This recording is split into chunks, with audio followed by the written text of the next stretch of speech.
Hello, good morning, and welcome to Monday. Is it Monday? It might still be Blur's Day, as it has been for the last 5,474 days of the pandemic so far.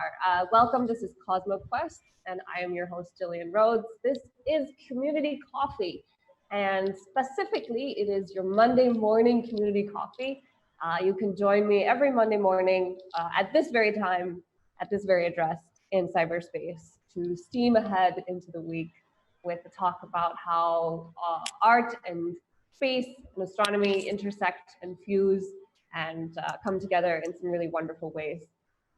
Today, I am super excited for today's session. It's going to be amazing because I have an amazing guest with me who was introduced to me by our very own star strider. Her name is Daniela de Paulis. I hope I have said that correctly. And she's a multimedia artist, and she's been working recently with fusing radio astronomy with art in just the most fascinating ways. So thank you, Daniela, for joining me.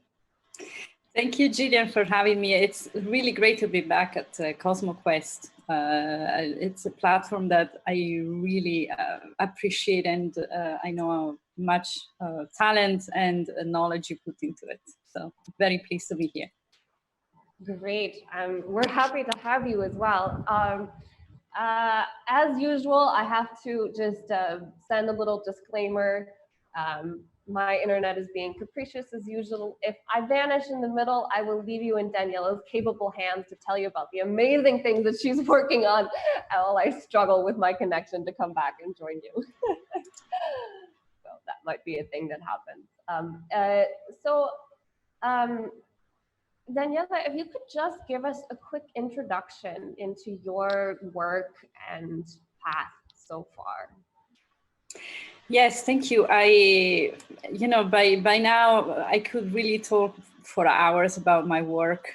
Maybe I could even talk during my sleep about my work if I had a trigger, because it's so much part of me. I will try and be short.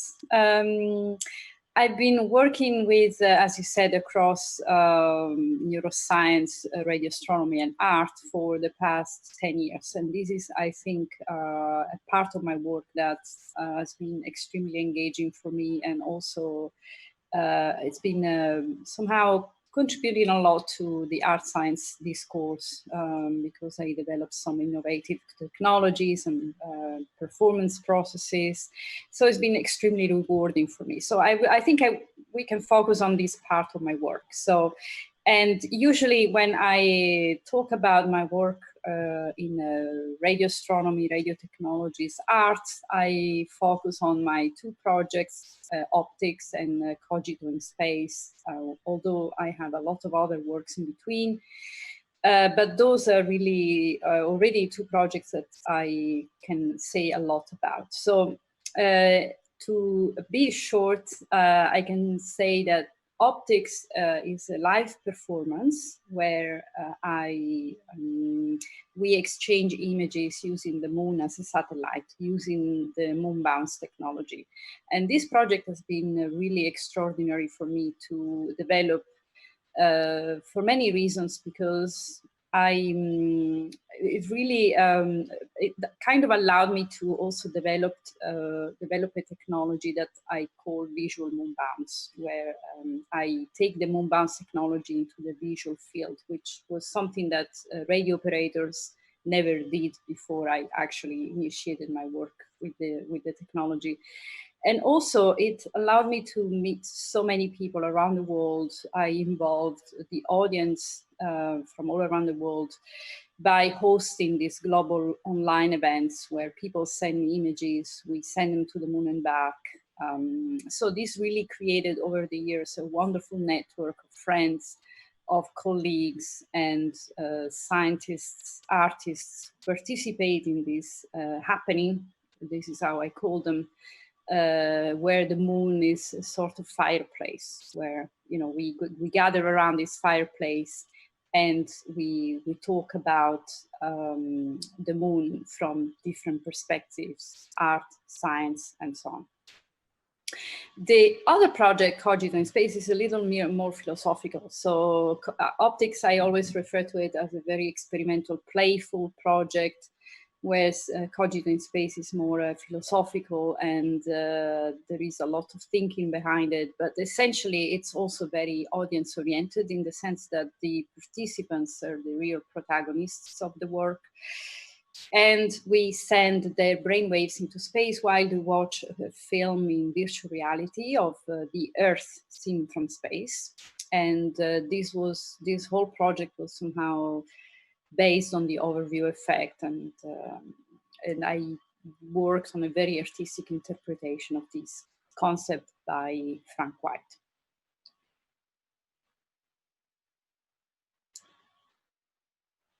So I think they've. Okay, all right. Then I will continue waiting for the connection to come back. So I think Cogito in Space has been also very interesting for the neuroscientists that worked in the project.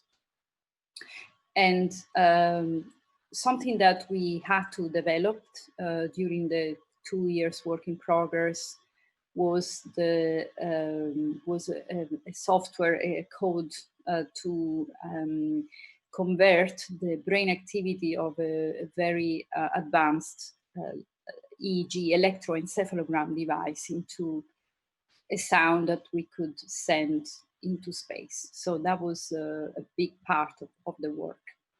And eventually we succeeded. So we managed to convert these 32 channels into a mono sound that we could send into space in real time. And I think the highlight of the project was hosting an actual performance inside the cabin of the Dwingelo radio telescope in the Netherlands. So we had a wonderful event with first some lectures, including a talk by Frank White, who came all the way to the Netherlands to present to the public the overview effect. And after these talks, we were guided into the national park around the scientific facilities to explore the naturalistic diversity of the area. And then we moved into the cabin, and the audience sat around a participant that was laying on a reclining chair, and while she was watching this film in virtual reality, we sent her brainwaves into space. And that was a really wonderful experience for me, and I think also for all people who participated. I still receive emails sometimes from people saying how special that experience was for them to be part of this very unusual event in a way. So I try to kind of create these experiences, which are not, let's say, just artworks, but really experiences that can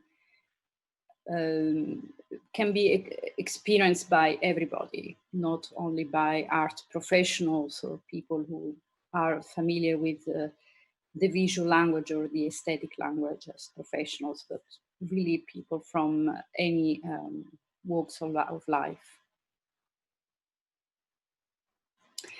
Okay. Hi, yes, folks. This is your producer, Arnor. Gillian was back for a moment, and it seems like she's bad. Pakistan.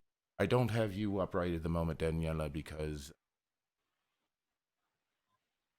or the capture, so I'm trying to just get you all here. But if you'd like to keep going, Daniela. Yes. I can keep going, no problem at all. I'm happy to keep talking. I hope I'm not, I hope I'm, well, it's pretty clear what I'm talking about, but it can be quite technical sometimes. I see a question in the chat about the visual moonbounce technology. I think we have some images that maybe can be shown later, because this is really a visual piece. I mean, Cogito in space is completely abstract, invisible. It's really something which I think is more like a thought experiment. So it's completely abstract. Visual moon bounce is really something that should be seen. So essentially, the moon bounce technology, as we know, has been around for many, many years. It was somehow developed by the U.S. Navy after the Second World War to kind of listen to radio signals coming from the Eastern Bloc. And so it was a sort of espionage tool. And later it was also embraced by radio operators towards the late 50s. And it's been used now only by radio operators, in fact. But the main use of the moon bounce has been always sound, voice, mostly actually male voice, because, mostly radio operators are men. Right. And there has been some wonderful works, however, made with the spoken moon bounce technology, like, for example, Pauline Oliveros, who was a composer, an American composer who died a few years ago. She had a beautiful performance called Echoes from the Moon, where she used to play live her accordion and reflect off the moon the sound of her instruments. And at the end of the performance, she used to have also people from the audience queuing up to talk to the moon in real time. So that was really, I think, Pauline Oliveros' work has been the predecessor of my performance piece, Optics, where I take the moon bounce technology into the visual field. So I developed this system to also reflect off the surface of the moon images. And essentially, I do this performance over the internet. So I think this is what has been so engaging with it over the years, because the visual language seems to to bring everybody together. And the moon also is something that everybody can see. So this really unity of people, of culture around, using the internet has been really wonderful. And of course, this international network of radio operators who have been helping me a lot with the technology over the years. So it's been a great collaboration. Yeah. That's just really, it's really amazing. You might have answered this, so I really apologize while I was like off in, Stockland. But when did you start kind of blending radio and art together? Like, when did that kind of occur to you? And also, I've seen on your website that you're the resident artist at this radio, what's it called? Dwingelo. Yes, it's a difficult name. It's called Dwingelo. Right. Yes. And so, yeah. And so how, how does that work, and what does it mean to be the resident artist? Do other radio places have resident artists? Is that how does that even work? What do you do as part of that?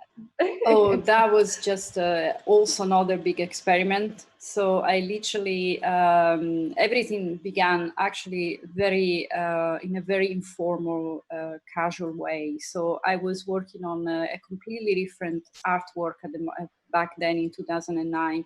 I was in the Netherlands to film some documentaries about the harbor. And Rotterdam is it's one of the major European harbors. I was here for that documentary, and after reading about Pauline Oliveros' work 2 years earlier, this technology really stuck with me, because I'm also a big, I've always been very interested in astronomy in general. And so this technology, I couldn't really, I keep thinking to myself, I would love to do a project with this technology as an artist at some point. And while being in the Netherlands, I spoke with some radio operators here in the Netherlands, and coincidentally, they were using this large dish, which is not used for scientific research anymore because it is too small for that. It's a 25-meter antenna. And I was the first artist to ever contact these people. They never heard about performance art before. They didn't know what, they're familiar with paintings or sculpture, I'm sure. But also this was like about bridging completely a connection with these completely different group of people who are usually very technically minded, and introduce to them this possibility of performance art, of live performance streamed from the cabin of the telescope. So I really laid the ground for this innovative work in performance art. And so yes, I've been working there for several years. And now I also collaborate with other organizations. I'm working on 2 new projects using radio, but for now I cannot say much about that. That's very exciting. And like as a resident artist, do you kind of have the freedom to just kind of create, new work based on the, the radio and the art, or, does it include kind of outreach and teaching as well? Yes, of course. I mean, I think that also was very. That was not. Was never really a particular intention on where these kind of works would go. So the great fun I think we had, myself, the radio operators, was to try out these technologies in different way. I was, of course, directing the artistic language of the work. So I, of course, wanted to make sure that we were not only using this as a technology, but also something that could engage the audience. And my experience in performance art, of course, was crucial in making this possible. But of course, once these projects happened, because everybody can take photos nowadays, and everybody loves taking photos, and so the universality of the language, the fact that we use images, and the fact that the moon is something which really is crucial to everybody's life, I would say. There is literally no boundaries in terms of what kind of audience this project could reach. So it could be, we also did several educational activities with children, but also people from all age. Any country literally has been represented in this performance, mostly also thanks to Astronomers Without Borders, because they have been also a partner of this work for many years.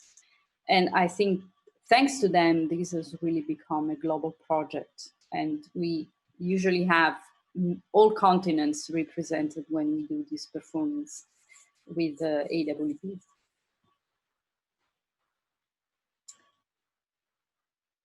So I see more questions in the chat. Bouncing brainwaves. Yes, I will answer this question. Thank you. This was actually something, when we send them into space, actually, we send brainwaves into space without a particular target. So the idea is really to allow the participant to connect to the broadest sense concept of space. So it's about losing oneself into the infinite space and time. And this is why the title Cogito in space, it's somehow a bit contradictory, because as we know, cogito is a very crucial concept in Western philosophy by René Descartes, who is the father of this dualistic problem between mind and body. And So Cogito is really the symbol of Western thinking, which is very human-oriented. It's very anthropocentric, of course, and also it's about also it's kind of embedded into the Euclidean space. So it's about the man. Indeed, it was very much about the male human becoming the symbol of the cosmos. So you might be familiar with the image, the drawing by Leonardo da Vinci, where the man is spreading his body in this circle. So the space is completely measurable by human standards, and human is really the humans dictate such standards of space and time. However, by sending this thinking measured by EEG, electroencephalogram, into space, that is where the game changes. Space is not regulated by Euclidean space anymore. So the theory of relativity says that space and time in the universe are relative to the viewer. So, and this is where I think suddenly this cogito in space becomes something else completely. However, we did moon bounce some brain waves during the tests to understand if a possible listener somewhere in the universe could be able to detect this brain activity, and if they would be able to understand its brain activity and perhaps reconvert it into something that they can understand. So that was an experiment we did. Thank you, Dan. Back yet. Daniela, can you, Gillian was asking if you've not talked about the bounce picture. Give us a little. Yes, absolutely. Over the years, we moon bounced. I say we because this project is possible only thanks to the several radio operators I've been working with over the years, the radio operators at the Dwingelo Radio Telescope, as well as radio operators around the world. We have one station sending and one station receiving. So this is the basic requirement. And we have been receiving so many images over the years. And during the live show, we only use about 10. And so in total, I think by now I have about 200, maybe 300 images that have been reflected. And I have a few favorites, of course. The one I always show when I talk about visual moon bounce is the image I was given by astronaut Charles Duke. You might be familiar with the photo he left on the surface of the moon in 1972. It's this photo that has been photographed also by him. And it's in a plastic sheet, and it's his family. And this image is now forever on the surface of the moon. However, by now, probably it turned into a white page. So in 2015, I asked through Astronomers Without Borders, we reached Charles Duke and asked him, can you please send us a scanned version of this photo so we can send it to the moon and back? And he was very kind to send it to us. So we moon bounced it. And to me, that was really a very touching moment to see this image that is truly on the moon and to send it back again and to have the results that I mailed to Charles Duke as a postcard with my message. I have also another very special photo that I sent to the moon and back a few years ago by a pig Yes, it's a famous pig called Picasso, and he represents a sanctuary in South Africa. And this pig makes well, some abstract paintings. I'm not sure if he has been trained to do that, but in any case, he sells, or she, I think it's a female pig, she sells his paintings all around the world.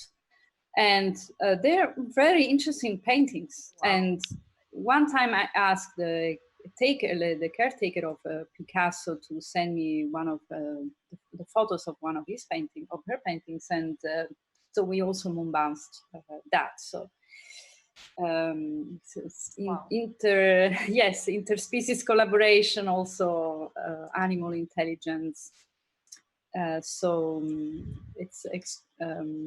Yeah, this project, I want to represent as many individuals as possible with this work.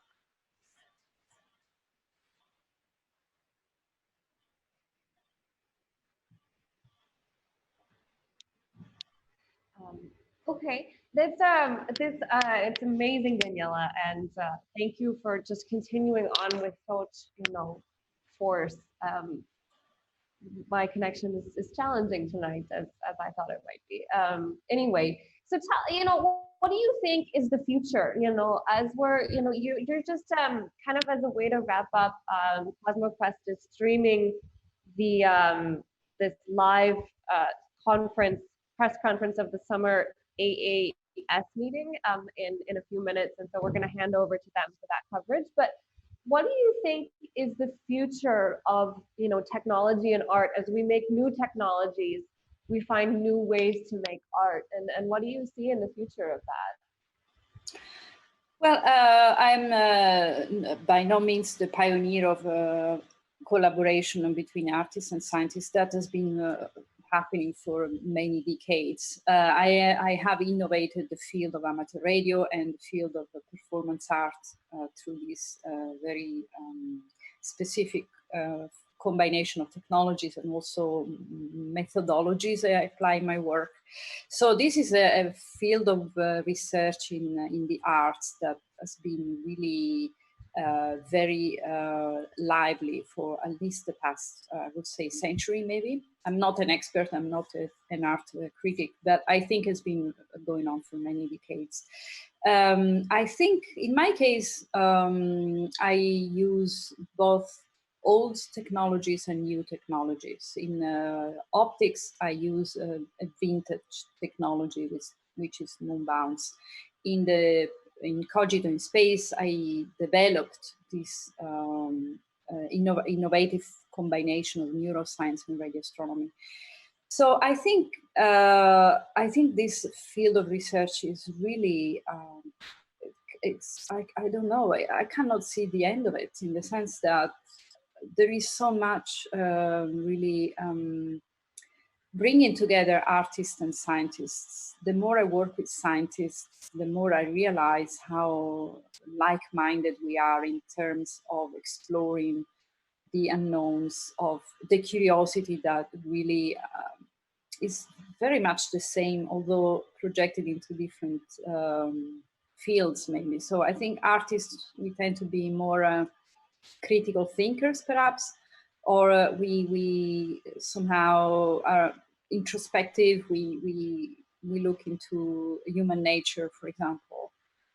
And the scientists are, of course, more projected into natural phenomena. And when you start talking with each other, you realize that actually the inside and outside space are pretty much the same. So it's all about, space exploration in the broadest sense of the word.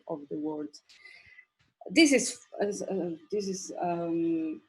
I think at least what I find really fascinating. But there is so much more out there. There is DNA research in the arts, interspecies collaborative projects. There are artists working with animals. It's really inexhaustible, and we haven't even started, I think. So yeah, I find it really inspirational. Okay. Yeah, it is. And it's really interesting to see how people are creating new things. So, what's next for you, and where can people go to learn more about your work?